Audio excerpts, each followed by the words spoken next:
Hi, welcome to yet another episode of PhotoshopLightroomTV. I'm your host Marek Mularczyk from sitetrain.co.uk, and this is another week and another episode of PhotoshopLightroomTV. This is episode 57. Thank you for stopping by and thank you for watching. Now, we had some technical difficulties a few weeks ago, so there was no episode of PhotoshopLightroomTV. Thank you for being patient. Thank you for stopping by again, and I hope I'll show you some really interesting features. First, I want to point you to my blog, PhotoshopLightroomBridge.co.uk, where you find some very interesting posts about memory, about hard drives and USB memory sticks. When I talk about the advantages and disadvantages of using hard drives or USB memory sticks for holding data, this caught my attention recently because, well, suddenly I realized that USB memory sticks are getting cheaper and cheaper and the capacities are getting bigger. I have just purchased 64 gigabytes USB memory stick. I'm waiting for delivery and I'm going to test it, and I'll show you the test soon. And it came at a really good price. So instead of using big hard drives with movable parts, you can have a USB memory stick. So have a look on my blog, PhotoshopLightroomTV.co.uk, to find out more. But now let's jump into the first tutorial. The first tutorial will be in Photoshop, and I'm going to show you how to create a color wheel in Photoshop from scratch, quickly and easily. So let's have a look now. So here I am in Photoshop. I'm going to create a new document, File, New. I'll make it into a square, 800 pixels by 800 pixels, 72 dpi, and I'll press OK. Let's create a new square document. To create a color wheel, I'm going to use the ellipse tool. So I'll just select the ellipse tool. These tools create new shape layers, so that the color wheel will appear on its own layer, which is great, so I don't need to create any additional new layers. I'll just use the ellipse tool. I'm going to draw a circle. So I'll click and drag to create a perfect circle, or just hold the Shift key on the keyboard.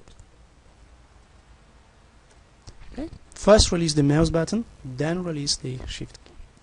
I can reposition it using the Move tool. If I want it to be exactly in center, I can use the Align options within the Move tool, but I'm not going to worry about that right now because I just want to show you how to create a color wheel. With the shape layer highlighted, I'm just going to rename it as well. Color wheel. I'll go to the bottom of the layers panel and I'll create new effect, gradient overlay. Okay. By default, gradient overlay would be linear and black and white, so I'll make a few adjustments in here. First, I'm going to change the gradient using this one here that uses the spectrum preset. I'll just double click on it. So this looks better, but it doesn't look like a color wheel, not really. So I'll make the change. I'll change the style drop down menu from linear to angle. And here's our color wheel with the color spectrum. I'll just press OK. It's on its own layer. It's got a layer effect in here. And if I want to save it as a PNG file with transparency behind it, I can just turn the background layer off and save it as a PNG file. And that's how you create a color wheel in Photoshop. The second tutorial this week will be something slightly different, a bit more about technology. I have a review of a printer that's also a scanner and a copier. So let's have a look on that review of Canon PIXMA MP460. Okay, so here I've got this device. It's a Canon PIXMA MP460. What you can do with that is you can scan the document. Let me just zoom in a bit.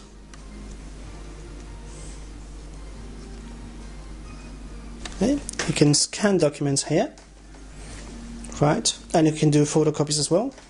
And of course you can print. It's this slot here at the bottom. Okay. Now let's have a quick closer look on the actual device, just to show you what it looks like and how this works.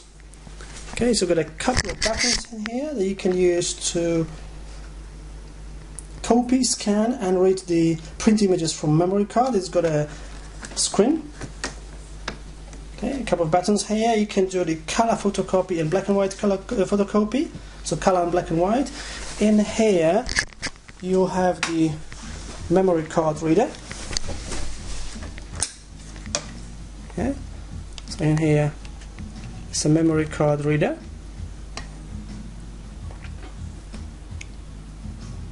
Okay, and on this side there's a USB port. Okay. Now, generally, in my opinion, well, it's fast. It's quite good in terms of scanning. Okay, it scans really well. Not too many options, I'm afraid. I'm on Windows and I didn't have too many options in the driver, so I hope it would be better. It wasn't that good. Also, in terms of the quality of the prints, okay, but it costs really high, and the toners cost a lot because it's Canon. So I would say that generally, well, the device is so-so, but the prices are just too high. I would say I'm quite a bit of disappointed because it's Canon, and Canon makes amazing cameras, fantastic lenses, but this device is a bit disappointing in terms of the prices. I tried to refill the toners. You can do the refill to save the environment, so you don't buy the cartridges. There are two cartridges in here, one for color and one for black. And unfortunately, many times when I did the refill, the printer wasn't recognizing the cartridges. This is one of the major disappointments that I had with this printer.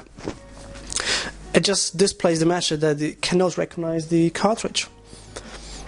I never had these kind of problems with HP printers, for example. So I would say maybe something that Canon could work on. Or, on the other hand, of course, Canon wants people to use their own original toners.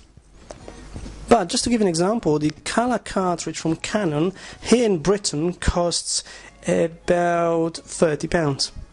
26, 27 pounds to 30 pounds. That's a lot. That's a lot for this kind of printer. For 30 pounds or 40 pounds, you can get a color cartridge toner for a laser printer. So, not this kind of device I would expect it.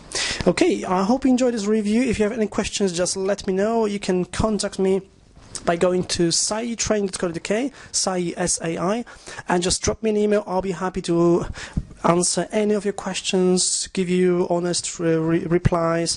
I've used this device for about a year, and now I'm just getting rid of it because I'll be getting a new printer. I'm probably going to get a color laser printer. Which one, I can't tell you yet. That's me, I'm back. I hope you enjoyed this review of Canon Pixma MP460. And that's it for today. That's it for this week's episode of Photoshop Lightroom TV. To find out more, go to my blog, PhotoshopLightroomBridge.co.uk, where I post daily, Monday to Friday. Join me on Twitter and Facebook as well.